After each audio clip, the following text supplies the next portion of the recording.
Welcome back to another technical deep dive here in the debug zone. Today, we're tackling a big question and breaking it down with insights from other users. Hopefully, this clears up some misconceptions and helps you get the answer you need. So buckle up, stay a little curious, and let's jump right in.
And that's a wrap.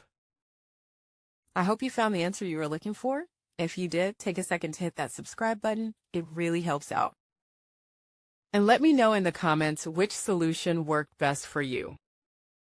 See you next time in the debug zone.